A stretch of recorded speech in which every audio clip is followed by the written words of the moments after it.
our leader, Jerry Karchis, asked me when he told me that Mark Clark was going to be speaking today. I said, "Oh, I know him. I know him." And then it segued into, "Well, would you do the introduction?" And I said, "No way." No, I said, "Of course." So, for Jerry and for you, I'll tell you how I know Mark. A number of years ago, I was part of an exercise class at the Jewish Community Center. It happened to be an all-female class, not intentionally, but when I began to exercise there, that's just what it was. I did not feel threatened that it was all female. I was secure in my masculinity and my pseudo position as the alpha male. And I said pseudo because there were no other males in competition yet. Until one day this handsome, strapping, tall gentleman walked in, and I immediately saw him as an interloper in my domain who might affect my relationship with this female flock. And it was Mr. Mark Clark. Would he be a threat to my status as the pseudo-alpha male? Well, I exercised in the front of the room. I held my position.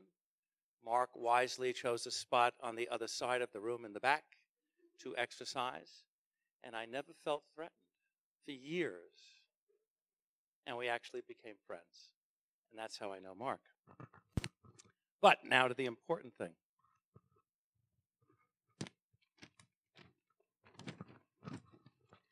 Mark has quite a resume, and I'm just going to touch on just the highlights.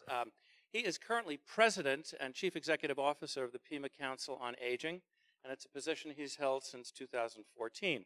The PCOA has started in 1967, and Mark will go over the details of what it does and how it can affect you. He's had more than 30 years of significant executive experience in governance and faith-based human service and housing and behavioral health treatment and prevention organizations. And on and on and on. This is a very educated, talented, and someone who's really devoted his entire career to helping people in all areas, whether they're issues of drug dependency or aging or whatever. He won the award as the Social Worker of the Year in 2011. So it is with pride and friendship that I introduce you to Mark Clark.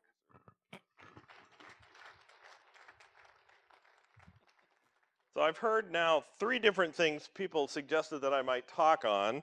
One is a little background on Pima Council on Aging, and then earlier this week I was called and encouraged to speak on end-of-life issues, which I'm very, very pleased to do. And then Gil, for some reason, said he wanted me to talk about being a minister and the relationship there. He didn't share with you that for 2 years I was the Associate General Minister of the United Church of Christ, which is a progressive Protestant denomination, and I was one of the 5 national officers that lead the church. I'm not an ordained minister. I have a different standing in the church. So, you know, and I'm open to questions about any of that stuff. But let's try to take a relatively quick romp through Pima Council on Aging. So you see,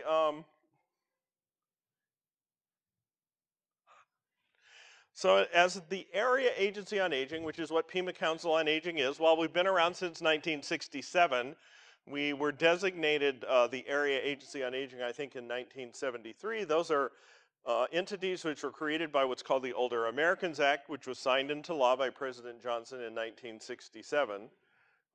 And as the area agency, and there's 620 of us around the country, and one for pretty much every area.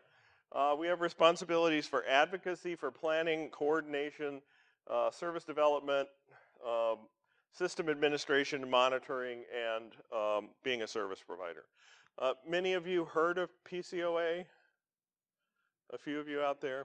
Well, that's good. We like that.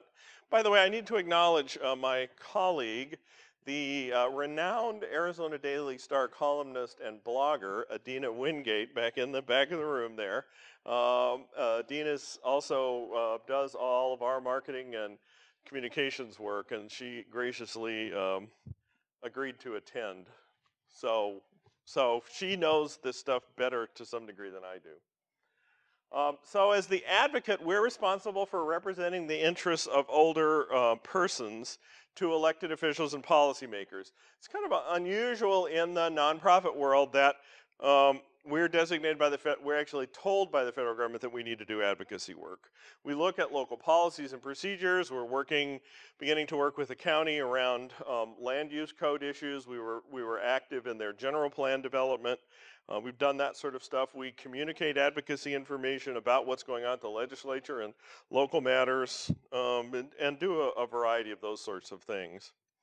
As a planner, we are charged with developing what's called an area plan for older adult issues, and that includes conducting a needs assessment, which we do every 5 years, and we'll be beginning that cycle later this year.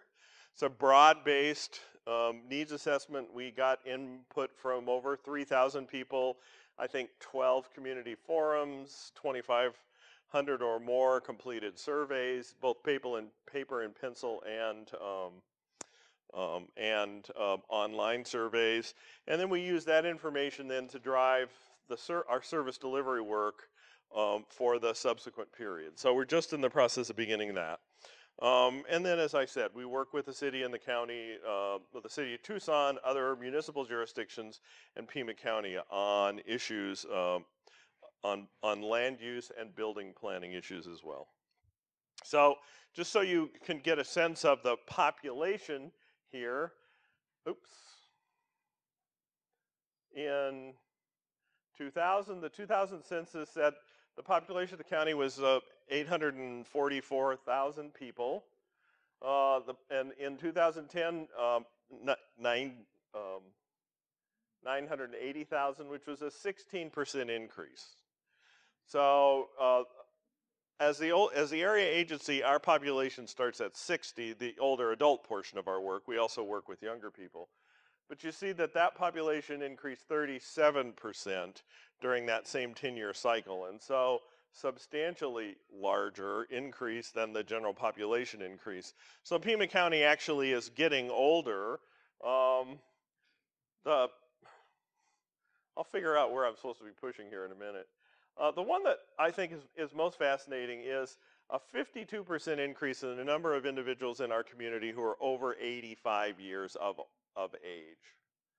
So while it's only just right at 20,000 people, it's a substantial percentage. And in all of these older age cohort population increases, we grew here in Arizona. The percentage increases were substantially higher than they were as a whole.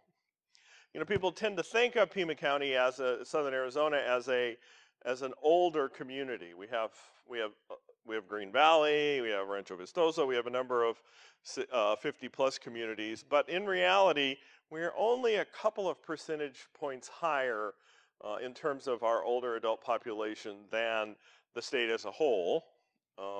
But what has happened really, as I said, is the increase of population as it ages. And so we're going to continue to get older faster here. That has a whole set of ramifications. I mean, we're getting older anyway, the whole country, but faster here. And so one of the questions that we're constantly raising at PCOA is how are we going to deal with that? So I call these sort of my gee whiz statistics. I'm sure most of you have heard this number up here that boomers, those over 65, are nearly 43% of the population. That 10,000 baby boomers turn 65 every day. It's called the silver tsunami. I'm a mid-range boomer. I'm 62, and I am directly in the middle of that cohort. That's going to go on for another 8 or 15 years, I think. So it's a big thing that's going through the snake.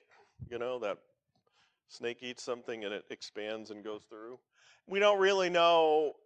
I think what's very clear is that we have to do things differently if we're going to be able to afford to continue to support older adults as they age and allow them to live, support them in living healthy and even more productive lives. We have to do things differently. Average life expectancy for women is 81, 76 for men. 25% of adults live alone, which is really a significant issue when you think about the caregiving responsibilities. If you're living alone, and this especially is true of women, and disproportionately so of lesbian, gay, bisexual, transgendered individuals as well. Who's going to provide that care and support that we all are going to need at some point in our lives, the vast majority of which is provided by family? Falls is by the way, from our last survey and most of the ones in the past, we know that fear of falling is the #1 concern of older adults in Pima County. Affordable dental care is the #2 concern, by the way. Falls the leading cause of unintentional injuries. Alzheimer's disease is dramatically screaming up upon us. 4th leading cause of death for males, and the leading cause of death for females over the age of 65. The Alzheimer's wave is hitting us again in Arizona disproportionately hard. And so we're going to be seeing some public health dollars begin to be refocused on Alzheimer's prevention and support here in Arizona, because those dollars are targeted based upon the prevalences of diseases. The statistic that I don't think is up here, I don't know if I took it off maybe, is 2/3 of all the people in the history of humanity who have lived to be over age 65 are alive today.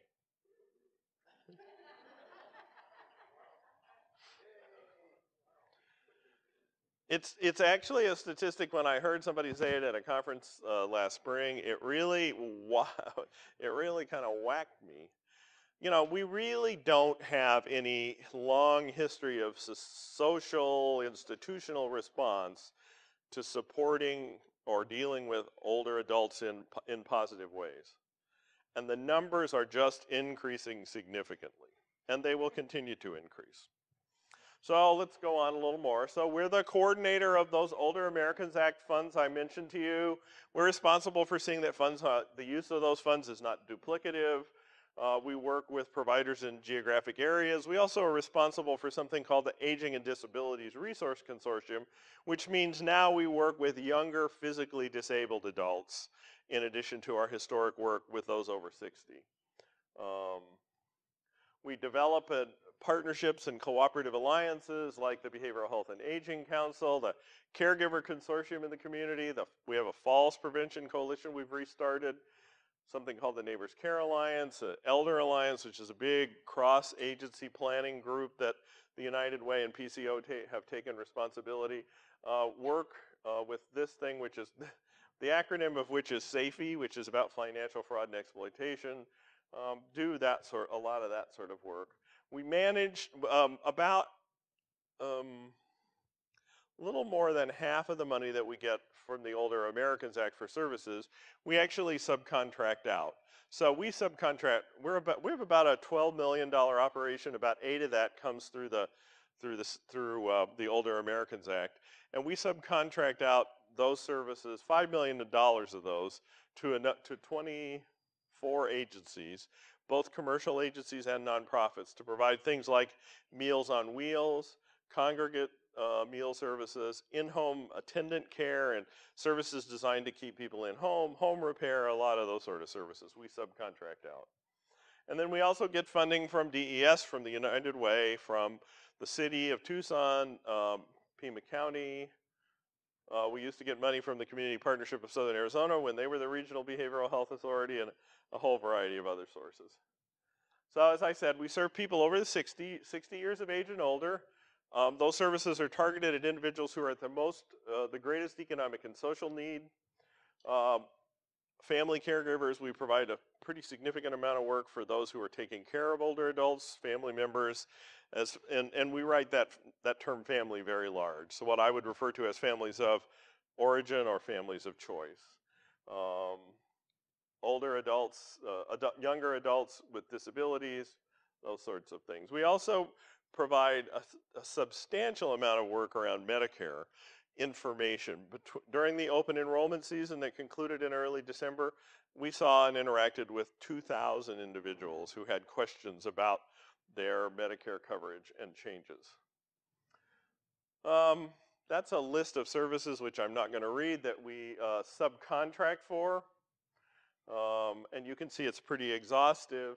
And then this is the list of services that we provide directly. I think the most important one is this helpline intake service, where we talk to about 12,000 individuals a year about whatever their concerns is, and then we send out large amounts of information. Folks can also walk in for that service, and sometimes that service is the front door into more significant constellation of services. Sometimes it's just somebody who wants to know, if we have a list of contractors who we're pretty sure aren't going to rip people off if they need to, for instance, to get their heater turned on or their cooler turned off. And we actually do have that kind of a list, and we send them out to people. We don't generally make recommendations for any one individual provider for those services, but we have a tremendous amount of information about services. So I talked about that. We serve over 300,000 meals last year through the Meals on Wheels program. About 800 seniors are eating lunch 5 days a week through our Meals on Wheels program. But even more importantly, somebody is going in seeing those homebound seniors twice a week. And our drivers, every once in a while, find someone who's fallen and fractured a hip and is on the ground and has not been able to get up. We find people who are stuck in chairs and frankly are in the same chair in the same position as when we left the meal 3 days earlier. So we're able to, so it really is more than simply just a delivery of meals. Transportation, and then 13 sites for what I'm calling the senior lunch program. We used to call it the congregate lunch program, but I'm not sure who wants to go to a congregate lunch. And we do those all over the county, including in Ajo and Green Valley. I'm not going to flip through that. I'll flip through that quickly. Again, caregivers, 1,900 individuals that we work with on the caregiver side. And then support groups. So we have support groups for folks who are actually providing caregiver services, which can be very isolating and lonely.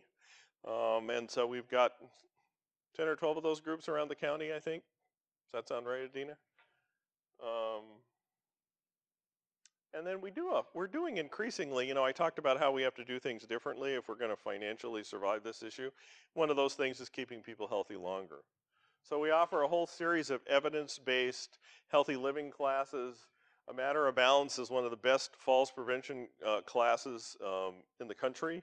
We're pleased to offer that all over the county. Enhanced Fitness is a floor and chair-based exercise program that Gil and I are going to end up at some point in. 3 days a week at a bunch of neighborhood centers. Healthy living, managing ongoing health conditions, healthy living with diabetes, and healthy living with chronic pain are, again, classes that were developed at Stanford that are evidence-based programs. We offer those.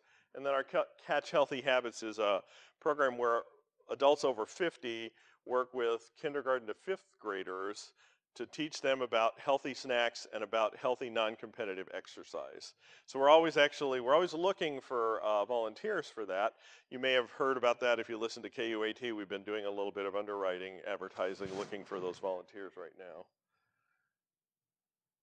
Home repair, 500 or 600 home adept repairs a year. We turn on maybe 200 or 300 coolers. We turn them off and turn heat on.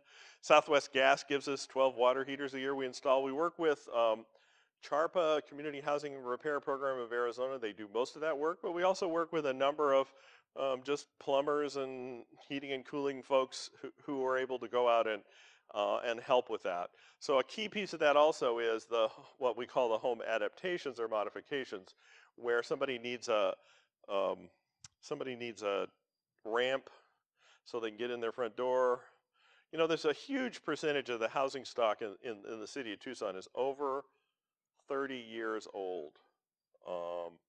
And we know that that housing is not even close to being modified for accessibility issues. Things like zero-grade entrances, the ability to install ramps, wide hallways to allow people to use assistive devices going back and forth from room to room. Those are all key issues, and we work on all of those as well. We help people with guardianships and talk with people about why it's appropriate to have wills. Our long-term ombudsmen are in the licensed adult care facilities in Pima County every day. They actually are legally authorized to negotiate, resolve disputes, and we resolved 700 or 800 disputes last year in that program alone. Most of them, frankly, were about temperature. I say they were about temperature or food. But we also get involved, and when people think they're being inappropriately discharged, we'll go out and try to figure out and see if we can come up with see if we can get to a place where everybody is comfortable with a discharge plan and be sure that that's going on. So we do that. We support a number of neighborhood-based caring organizations like the Old Fort Lowell Live at Home program, where neighbors are taking care of homebound neighbors. They may be driving them to appointments, or maybe changing a light bulb, walking a pet, bringing in a meal every once in a while, a whole variety of those sort of support services, again, designed to help people to stay in their homes as long as possible. We know that statistically somewhere between 85 and 90% of older adults want to remain in their home as long as possible. And so one of our goals is to help that happen. And we do all of this. This is where we get our money from, and that's me. And so let me switch now to end of life. Okay? If I can figure out how to do it.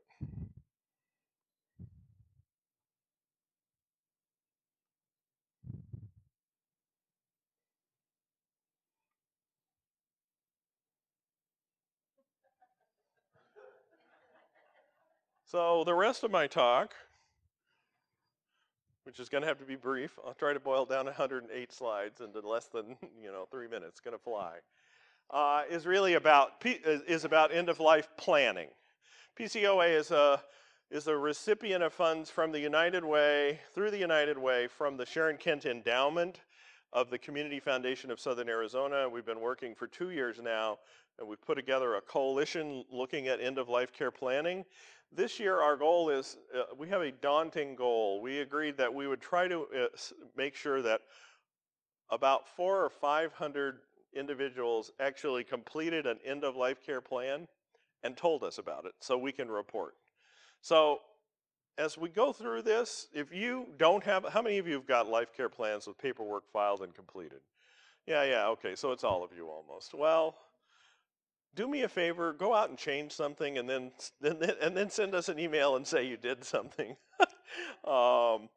This presentation is really built around, first of all, I have to acknowledge my colleague Paige Hector, who developed this plan, this PowerPoint. But this is built off of and structured around a document called Your Life, Your Choices. Looks like this. It's actually amazingly in the public domain, and so at some point there'll be a website. But if you want to look for this document, it is Your Life, Your Choices. If you want to look for it online, I didn't bring a bunch of them. We have run out. But a lot of what you're going to see up here are going to be the forms that are in here to help you have discussions with your loved ones about your own beliefs and wishes for end-of-life care. And let me just say that my mother passed away in September, and much to my chagrin and that of my sister and brothers, she didn't do what she was supposed to have done. She did a will in 1986. She changed it verbally about 15 or 20 times, but she never changed it in writing. We actually had met with her, my sister and I, we met with her. We were sitting up in Sedona where she left to go with her a year ago, October, and asked her to go ahead and, we tried to walk her through some of the questions. in one of these documents. It was not an easy process. These are very difficult questions. But I can tell you, her passing and our processes would have been much better if she'd have had things completed and put in a place where we could find them. For instance, we found a healthcare power of attorney document designating me as her representative 3 weeks after she died, amidst a big pile of papers. So I can't say often enough how important it is. So straight talk about tough issues. So we're going to talk about making and communicating healthcare decisions, discussing how the beliefs and values impact those decisions, and explaining common medical conditions and treatment. But before we do that, I'm going to try to see if I can make this PowerPoint play, or I mean this video. The guy that does this is a rapper named Z-Dog MD. He's actually a doctor, but we've used this before, and I think it's worth looking at. So hopefully, no, it would be better if it was actually on the screen.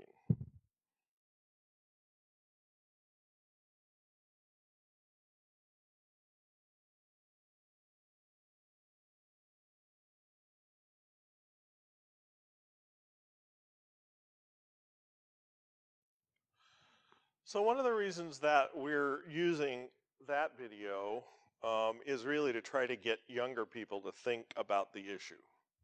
Because, we really don't, many of us don't think about it when we're younger. And yet we know that making some of these life care decisions and communicating them is very difficult to do, or is very important to do before we get to the very end. So as I said, the effect on families when wishes are not communicated is not pleasant. There was a lot of uncomfortable conversations, and of course these things happened. My brother was in Germany. My sister had come over from California, so we were both there. But trying to get my brother roped in from Germany, as he said, you're not even in the room or in the county, or in this case the country, are challenges. Not the best way to be making decisions. So when family members disagree, I can attest to all of these. You see hurt feelings, conflict, confusion, stress, and of course, the ultimate impact of all of that is that you may not receive the care that you want. So how can you prevent or minimize disagreement? Well, the thing would be to actually have those conversations ahead of time, get your wishes in writing, delegate a representative that you feel comfortable will help carry out your wishes, and move forward from there. And again, I mentioned that this particular document, and you can see down there, elderguru.com is one of the places that you can find this Your Life, Your Choices booklet. We're hoping to get some more from our Pima End of Life Care, and we have at PCOA.org.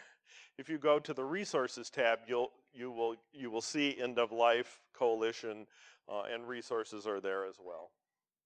So let's talk about limitations on traditional advanced care directives. They aren't necessarily available to you. I don't know. It's one of the interesting questions. So those of you who said you've done planning, you've communicated that to your primary care doctor, right? Right. Yeah. So in the the 9 days that my mother was in the hospital with stage 4 lung cancer, her primary care doctor never showed up. Increasingly, hospitalists are providing the care in institutions like the one that we're in. And so simply telling your primary care doctor is probably not enough to ensure that your wishes are followed. In a situation like my mom, she went from the hospital to the hospice. Well, the hospice is actually, she signed a do not resuscitate order with the hospice, so they took it with them. But if you're in that hospital and you're getting transferred maybe to another hospital or to another floor, electronic health records are making that stuff better, but it's still a challenge to ensure that your information goes with you. And often it's not specific enough. Sometimes the information for hospital, the hospital forms don't really address a lot of the issues which I'll be talking about. And of course, there's nothing that says that your physician necessarily has to follow your desires or your healthcare wishes.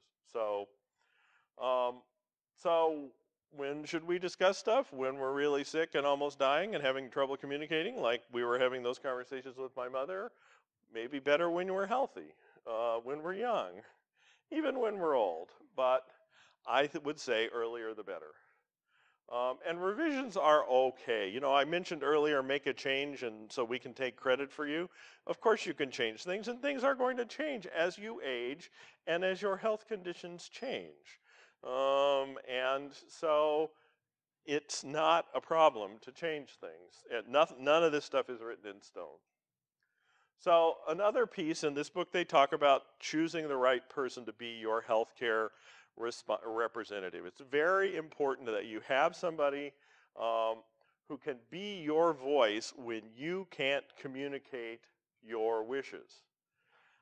It could be a spouse, it could be a partner, could even be a child, but they may not be the best choices. My colleague Paige Hector talks about how she's a representative for any number of people, but she's got a set of questions she asks them, and if they won't answer them, then she won't actually be their representative. So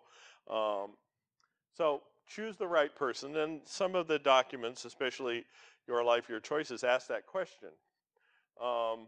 Ask, would you be willing to represent my views about medical decisions if I can't speak for myself? Can you make decisions for me that are based on my values and preferences and wishes, even if they're not like yours? That's important. I would suggest that if you want to maybe withhold treatment, that you ought to maybe not select somebody who believes in miracles, if you will, which do happen. Assure them that you're not going to be offended if they decline. That's important. Reassure them that they don't have to know everything, that you give them explicit permission to make decisions in areas that you've not discussed with them, and that you need to have a family meeting. So, you know, if my mother was going to designate, I don't know, her next door neighbor, she really needed to let us know that. So we would understand what was going on. Now, in Arizona, we have what's called a surrogate decision-making statute. And so this is the order in which people get to make decisions for you if you have not designated it in writing. So a spouse, unless you're legally separated, has first right. Adult child or a consent of a majority of those reasonably available. A parent of a patient. If unmarried, a domestic partner, if no other person has assumed financial responsibility for the patient. So if you're living with somebody you're not married to and you've been living with them for 20 or 30 or 40 years, you know, somebody else could show up the line who may not have seen you in years and take precedent in the decision-making process. A close friend who's willing to be involved, and if nobody else is around, the physician can make that decision. This is going to, in a couple of minutes, we'll talk about a situation where this becomes a major issue. But that's the surrogate decision-making statute if you've not made a designation of your own. So the biggest thing is, what are your values and beliefs about your end of life? So values are things that are important to us, like fairness, friendship, financial security, honesty. We make a lot of decisions based on our values, hopefully. Beliefs are assumptions about the world, based on our experiences, how we see ourselves and other people. So the book asks a lot of questions with 4 boxes like this. Would it be difficult but acceptable?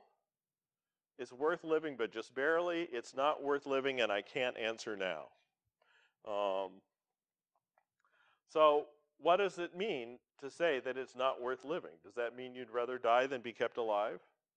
What else do you need to know if you're not ready to answer that question now? Those are things you need to think of. So again, some issues that come to play in terms of people as they age and their health condition deteriorates, you end up having to use a wheelchair to get around. You can't contribute to your family's well-being. You're in severe pain most of the time. You can't control your bladder. You can't recognize family members. You're a severe financial burden on your family. You have to rely on a feeding tube in order to stay alive. So as you look at those questions about the previous one, well, that'll take too long. As we talk about beliefs in how's your life now and how do you want to be, those are some of the issues that you need to be thinking about. If I'm wheelchair bound, is that a good enough quality of life for me to be to want to continue to be alive? If I have such significant dementia that I can't recognize any family members, would I want to be kept alive with special measures in that situation? So again, thinking about conditions and answering these questions for yourself. So I'll flip through that. So it just is, are there a combination of factors that would make your life not worth living? Personal and spiritual beliefs. I believe it's wrong to withhold treatment that could keep me alive. I would like my pastor, priest, rabbi, rational thinker, or other spiritual advisor to be consulted. I believe controlling pain is very important, even if pain medication might hasten my death. I believe it's acceptable to consider the financial burden of treatment on my loved ones when making healthcare decisions. So, and then this big question about hope. What does hope mean to you? Do you believe in miracles and want the doctors to keep you alive at all costs because a miraculous thing might happen and you might wake up? That's kind of, my mother said that to some degree, maybe a little. Do you desire to be in charge of your decisions? That your choice will be honored. So, this thing goes through a whole series of slides related to treatment conditions and serious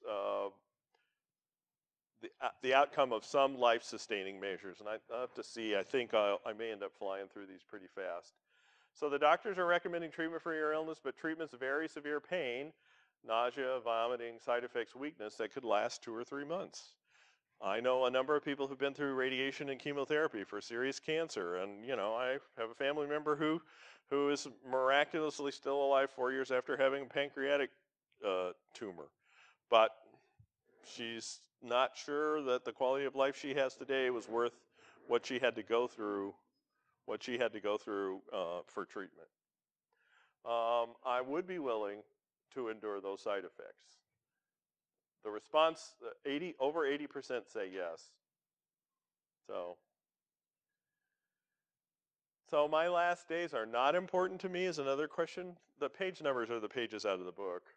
They're moderately important, they're very important, and they're extremely important. So what's important to you? Avoiding pain and suffering, being alert, even if it's pain, being more alert if it's more painful, feeling someone touch me, telling my life stories, leaving good memories, being in the home or in the hospital, being alive long enough for family to get to my bedside to see me. What's important to you about those final days? Because those, again, if it's very important for you to be alive long enough for families to get there to see you, that's going to drive some treatment decisions in and of itself. So what are your biggest hopes at the end of life, and what are your biggest fears? And if we had more time, I'd ask you to talk about it, but we're not doing that.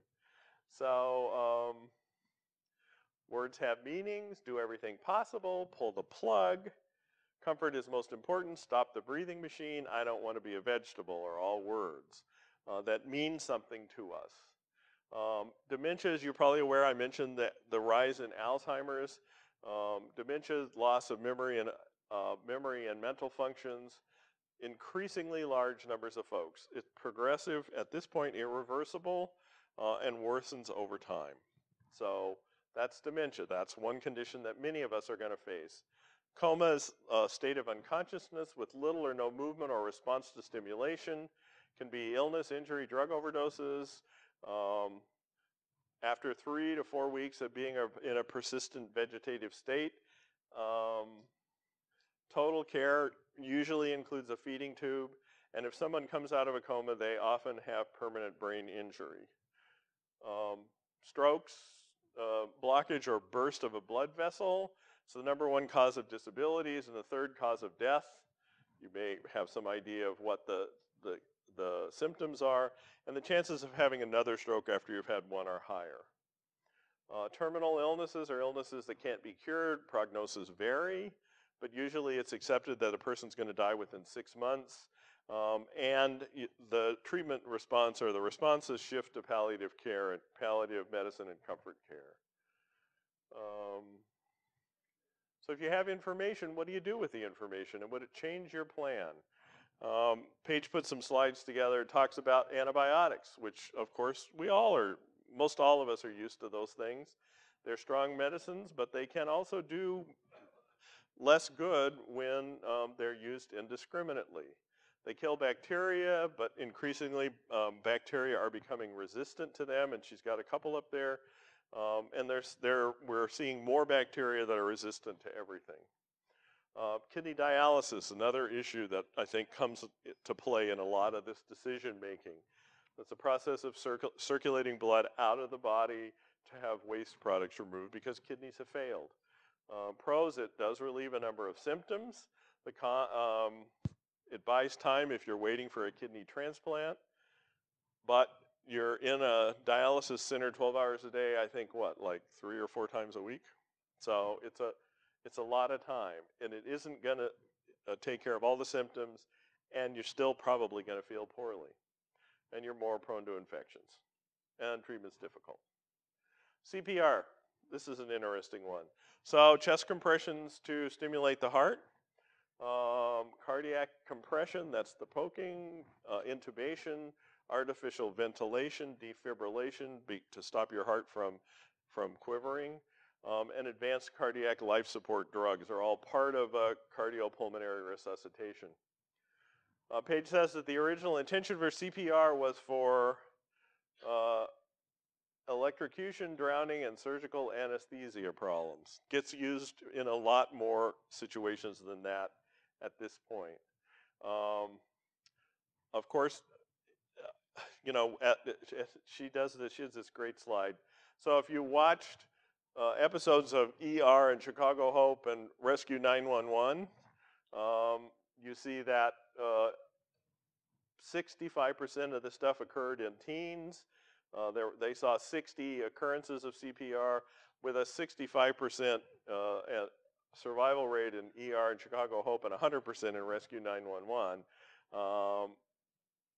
However, there's no discussion about the significant neurological damage and other kinds of challenges that one experiences when one undergoes CPR, like broken ribs, punctured lungs, the likelihood of needing mechanical ventilation.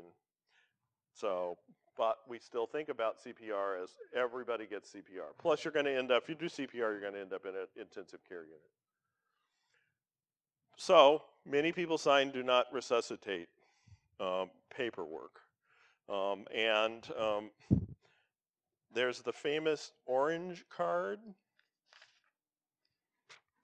When I moved back to Tucson 3 years ago, I went to look, the first house I went to look at, I walked into the kitchen and there, taped to the wall, was this form on orange paper, which legally it has to be on, that they had clearly taped their DNR orders, do not resuscitate, to their cabinets, which is kind of actually what you're supposed to do with them.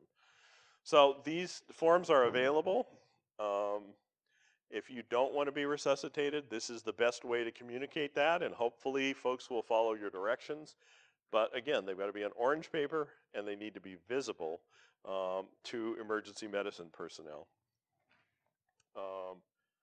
Doesn't necessarily mean you're going to suffer, however.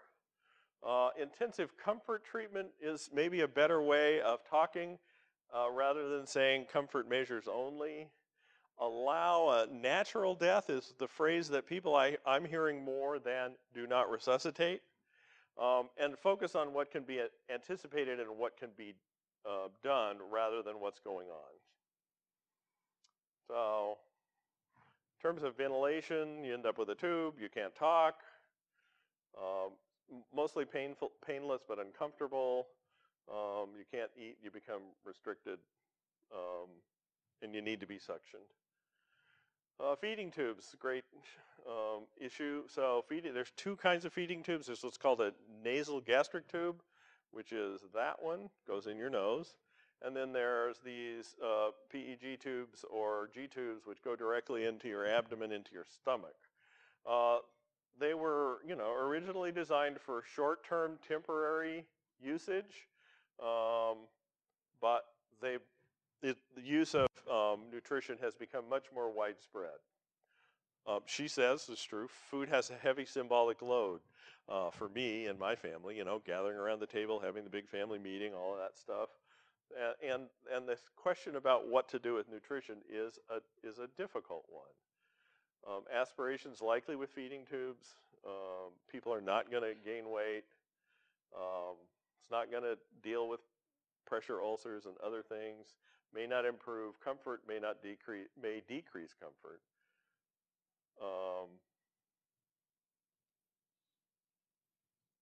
Now, and the risks you see up there: diarrhea, nausea, vomiting, esophageal perforation, those sorts of things. So when we were talking with my mother, with the people at the hospice about my mother, she clearly stopped eating. My brother continued to try to shove food in her mouth, which frankly I think it caused her to aspirate at one point in time, because it was very important for us to continue to actually get nutrition in her, because we didn't want her to starve. We didn't really realize that near the end of death, after a few days of not eating, you don't experience hunger or thirst. That's what they were telling us. You're not going to starve to death, and in fact, you may have greater comfort by not eating. It's the underlying disease process that causes death, not the fact that you're not feeding the person. So this is, I said, the surrogacy law was going to come into play. So in Arizona, under the surrogacy law, a surrogate who is not the patient's agent or guardian, in other words, a person, one of those people on that list, family member, friend, somebody else, if you're not designated by the patient in writing, you cannot consent to or approve the permanent withdrawal of artificial administration of fluids and nutrition. So maybe you don't want to make that decision, which I certainly understand. But again, if you're not designated, you won't have a role to do that. That's entirely going to be up to, I suspect, the physicians. And of course, withdrawing support is much more difficult than withholding it to start with. So that's a challenge. Take a moment and breathe.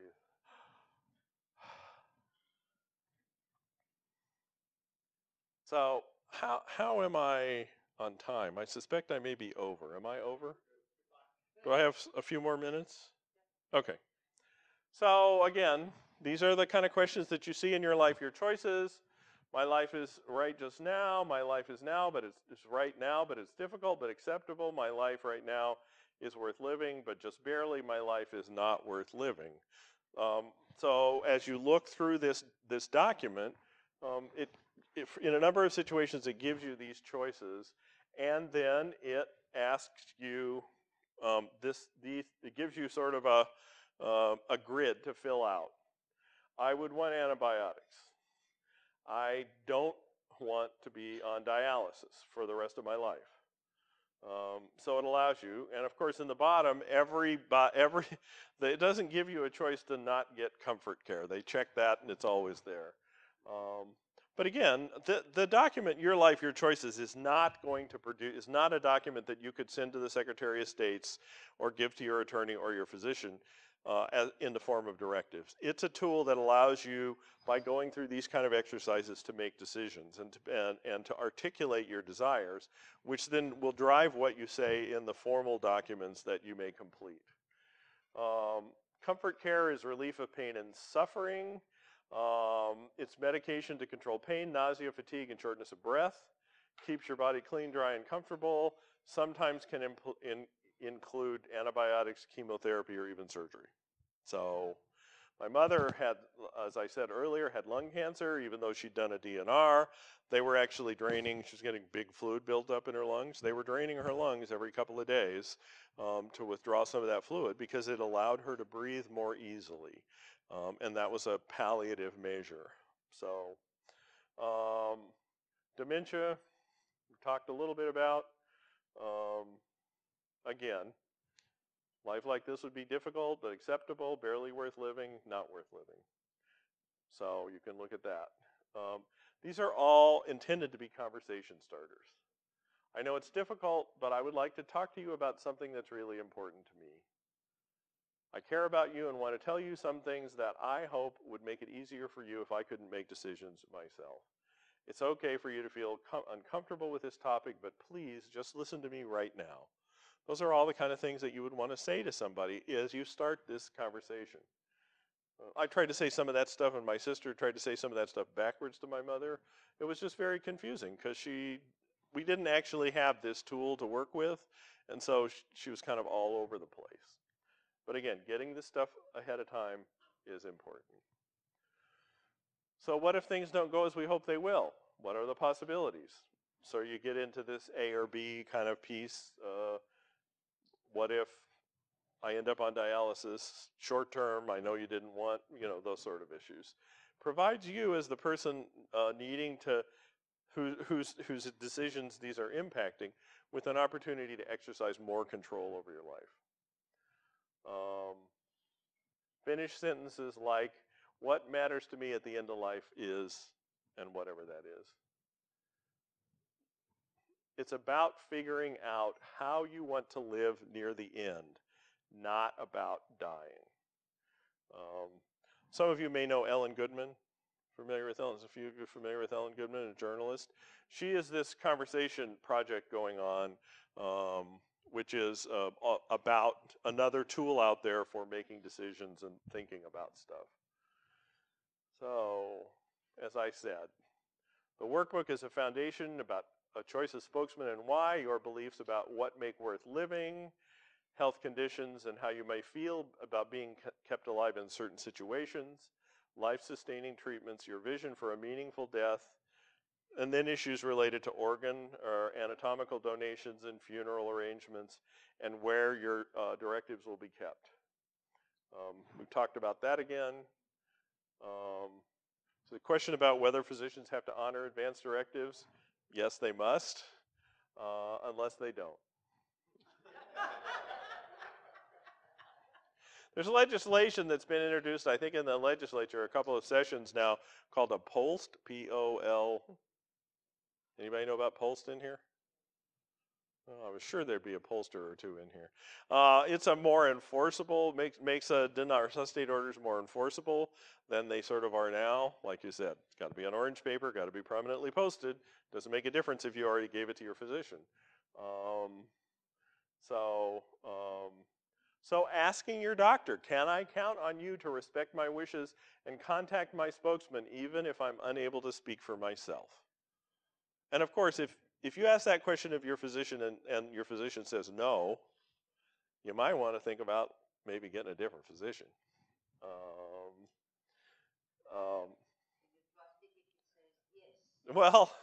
Well, I think you probably, I would hope that you could.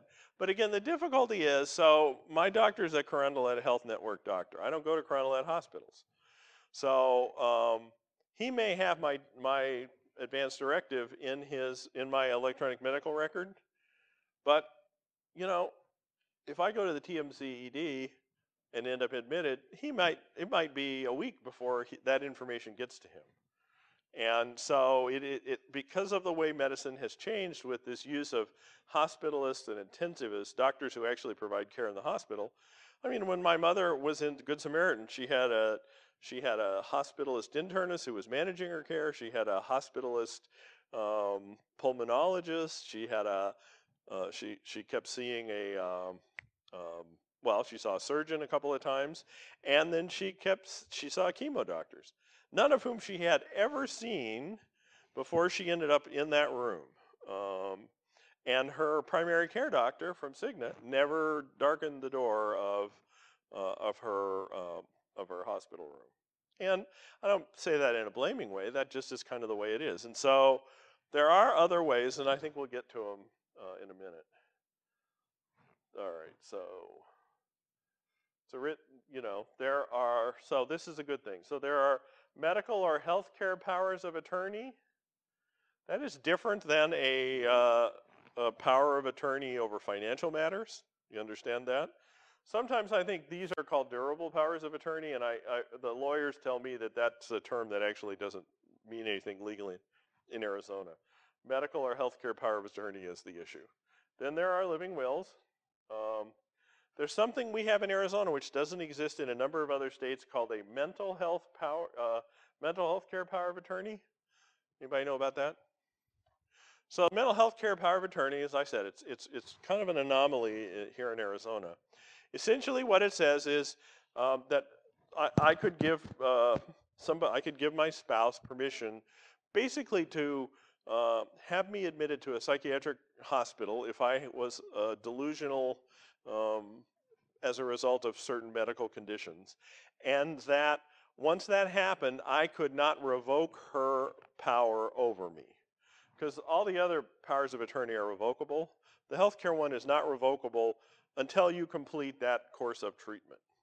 So it's designed specifically for folks who have schizophrenia, other delusional disorders, bipolar disorders, who end up in a hospital, and maybe they're there for a couple of days, and then all of a sudden they think they're better and they want to get out. But the treatment team in the hospital doesn't think they're ready to come out. So that would force them to stay in the hospital longer. And then what they call the pre-hospital medical care directive, which is that orange piece of paper I talked about. The Attorney General of the state of Arizona, Mark Brnovich, on his website, which is I don't know, search for the Attorney General of Arizona. Under the outreach section and seniors, they have a whole packet which you can download of all of the forms. This happens to be Tom Horn's, but there's a durable healthcare power of attorney form in here. There's a durable mental health care power of attorney. So I just said that really didn't mean anything, but apparently I'm wrong. A letter to my agent, which is the representative, and end-of-life care, a living will, and then the pre-hospital directive. And so there are instructions to complete these. And you can fill these forms out. They have to be witnessed. They don't have to be notarized. They have to be witnessed by somebody who doesn't have a connection to you. And then you can file them with the Secretary of State. And the Secretary of State will then give you a card. So we talked about that. Letter, I sort of been through this. So witnessed or notarized, don't have to be notarized. The orange card, orange paper, who signs it? There are some people who really don't want to be resuscitated. You can buy bracelets, but apparently some people are real serious about it. So not to go back to the hospital may be an important other decision. So the donor registry is here. If you want to be a donor, we actually don't have organ donors on our driver's licenses at this point, I don't believe. So you register yourself with the donor registration network. Anatomical donations, there's a couple of groups up there for anatomical donations. The Arizona Advanced Directive Registry in the Secretary of State's office. So it's azsos.gov/adv_dir.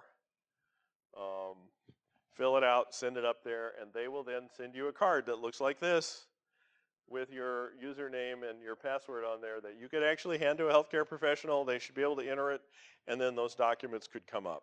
That's really the best. That's the most assured way that exists for you to know that your wishes are going to be communicated, is if you do that. Give them to all your family members. I mean, I had friends some years ago. They were both lesbians, and they were deathly afraid that their family, who they were estranged from, Should they die, we're going to show up and try to snatch them away from each other. And so if you got close enough to them to ever get in their bedroom, in other words, on a house tour, they'd shut the door of the bedroom and they'd show you that they had all of their powers of attorney taped to their bedroom doors. So that, and many of us were charged with, if you hear that the paramedics are coming here, please come and get these forms and take them wherever they take us. So, if you may want to review your wishes if there's a change in your family. You might want to, even if you're really serious, pick an annual date to have a checkup of your wishes when your healthcare condition changes. If you want to adjust new things. So she says that Arizona www.familydoctors got some information on it. The Conversation Project I mentioned. And there's Isaac Asimov, and I think that's it. So thank you for your time, and thanks to Paige Hector for putting this slideshow together.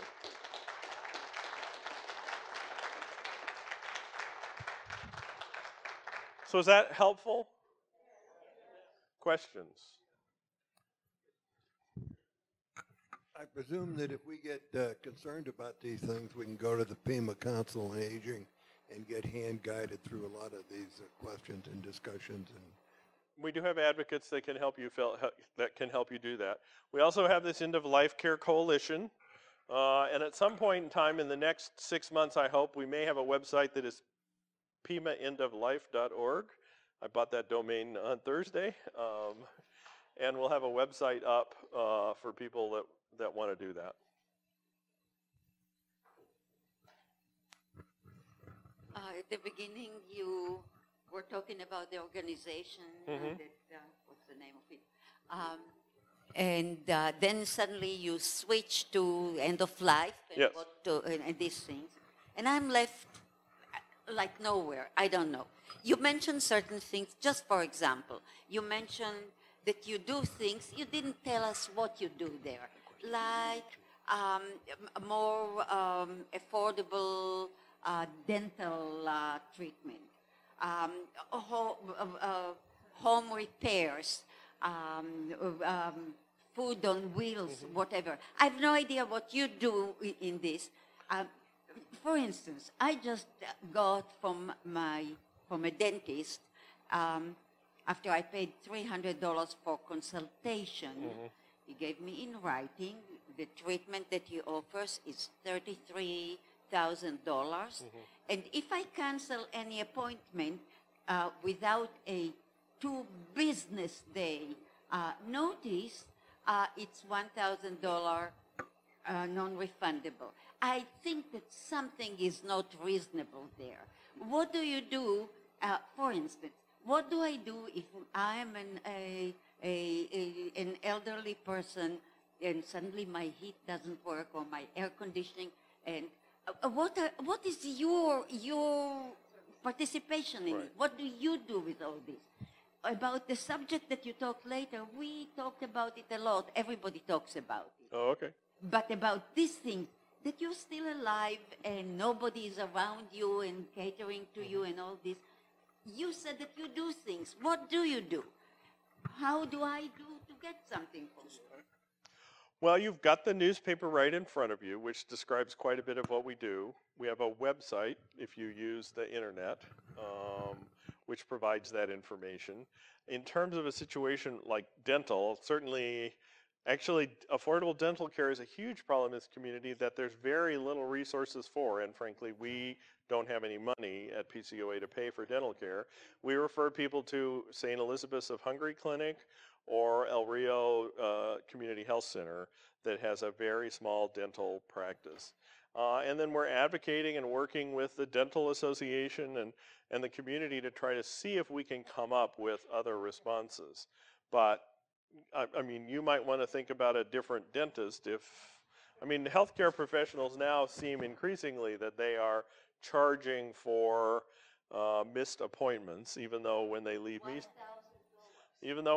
me sitting in the office for 45 minutes after my appointment, I don't bill them. So, It is a challenge. Part of the reason that I did that was I was specifically asked to talk about end-of-life issues in addition to the PCOA 101. Another question here of my own. So let's say your paperwork is in very good shape, but you get in the hands of the hospitalists. How much, am I being too cynical when I think you've lost pretty complete control in the name of finances?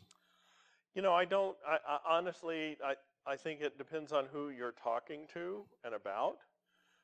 If you've got paperwork that you've given them, I think that you have a reasonable expectation that they're going to follow your wishes. But you know, to some degree, it's a little bit of a crapshoot. I wish it wasn't. Has this been your experience in the majority of times? You know, I actually don't have that much experience. I mean, I just went through it with my mother. I had a little experience 10 years ago with my dad, but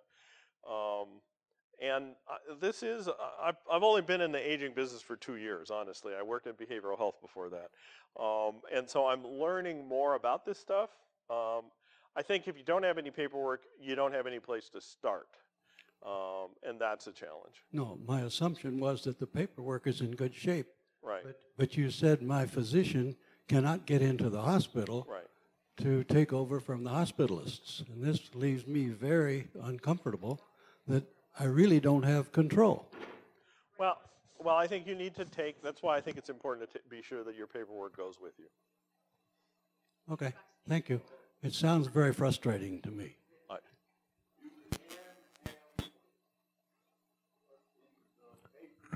File at the hospital. Yeah. You can have them put on file at every hospital to which you might reasonably be taken. Therefore, the hospital will have them. What I was told too is you need a good advocate. You do. Someone who really needs to enforce it. So you need someone who's going to speak up for you. Your paperwork's fine, but somebody's got to. There's no question about that. And in fact, I know, you know, staff physicians in major leadership roles at big hospitals in town who tell me that anytime they or anybody they love goes to the hospital, they hire a private duty aide to actually be in the room, certainly overnight whenever they're not going to be there, just so that there is that kind of person who can be a voice and go drag people out of wherever else they are when you need something. I don't understand. It seems to me there are a lot of staff at hospitals, but that's the way it is. One is kind of academic. Is there a market for organs that are 75 years or older?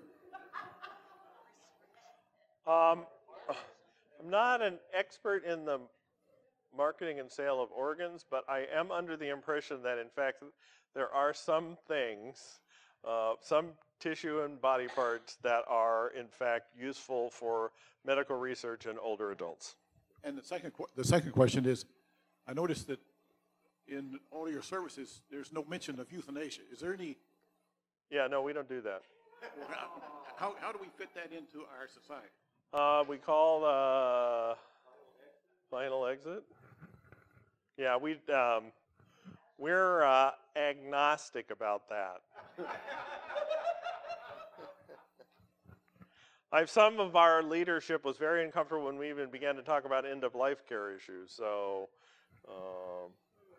anyway. Yeah, I went to a presentation, and the woman was saying if you have a DNR, that you should not call 911, or people around you should not call 911, because they'll come in and they'll argue with you and try to resuscitate, even if you show them the DNR, because they say that their job is to resuscitate. So if you really don't want to be resuscitated, don't call 911 and tell your caregiver or whoever to not call 911. That's what the hospice folks will tell you. Please do not call 911. Call us if your loved one dies. And then I've also heard, the last time we did this presentation, I heard someone talk about the fact that she got into a big fight with a surgeon because she had an active DNR, and yet she was going to go under general anesthetic for surgery.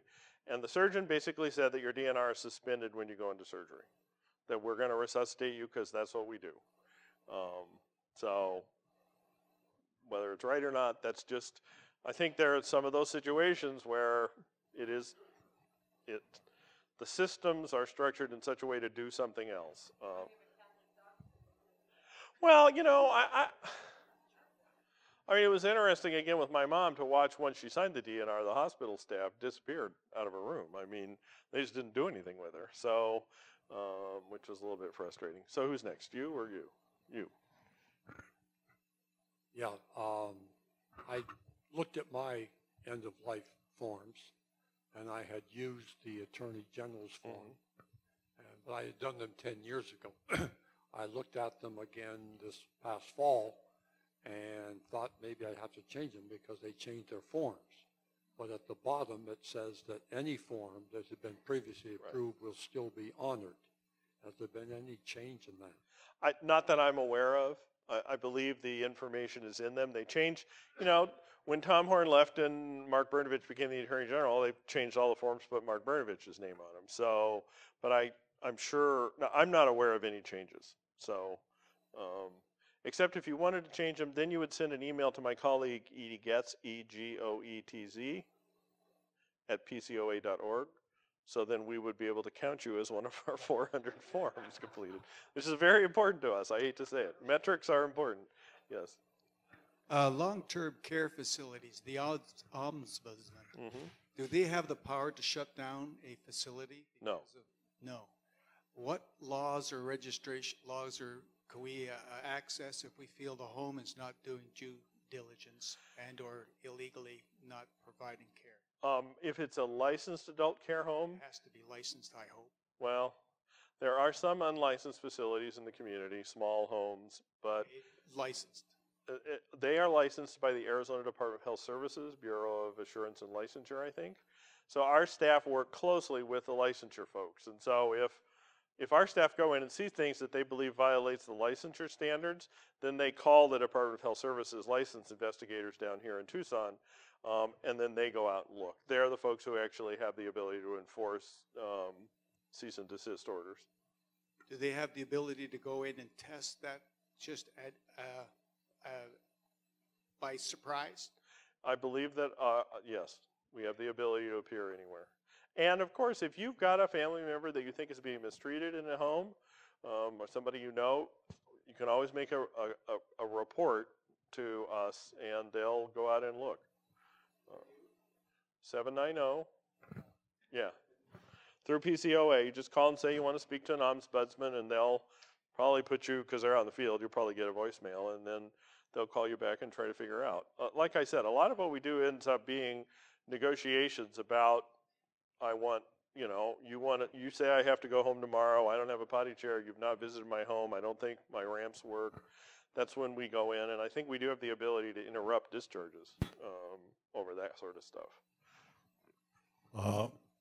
In thinking of end-of-life decisions, I believe that the Department of Anatomy here at the university is still in need of cadavers to teach medical students. They're going to get mine when I have no more use for it, which will probably be before the majority of you. And if any of you have any inclination that way, you could call up and talk to the Department of Anatomy, and they can give you the information to accept it. They have a little problem here in that they cannot accept any suicide. Right. So, but otherwise, they'll be happy to accept any carcass. And they aren't in the shovel business either, right? Digging people up. I'm just wondering what the most enforceable methodology is for a DNR. The tattoo was actually kind of funny, but I'm wondering if it's actually an enforceable thing. I don't think it is. I think it's a situation where, I mean, I think I'm not. Sheet right now is the best. Yeah, I think so. I'm not an expert in that. I think this POLST, Physician Order of, you know what it stands for, Adina? I think we're trying to move in the direction of more of a more rigorously enforceable document, but I don't think we have one at this point. I think you should assume if you call 911, they are going to do what they can to keep you alive until they hand you off to the hospital. That just is the reality. Yeah. One of your early slides listed 22% of people over 65 requiring long-term care. Mm-hmm. So I think the day after my 59th birthday, I started getting mail for insurance. Mm-hmm. So if that's an accurate statistic, what other factors should one or consider, before buying that sort of thing? Well, I wish I was more of an expert on that. I've heard various rumors about the fact, I believe it's getting increasingly difficult to buy long-term care insurance. I've heard that, and that it's increasingly, the price is just going sky high. But I'm not Adina, do you have an opinion about that? Have a microphone, please. The consultation we could provide for you would be to walk through planning for your needs to the best of your ability based on your conditions now.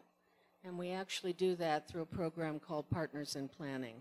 And that will help lay out some of the pieces of this, which would also include you as a consumer doing some research around the options of long-term care related to accessibility, obviously, and affordability.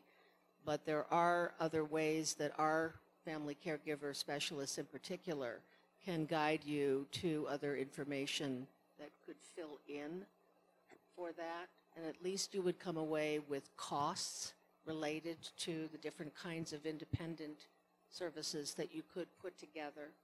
So essentially making your own version of a long-term care security blanket, if you will. But that's, as Mark is saying, that's where we are right now.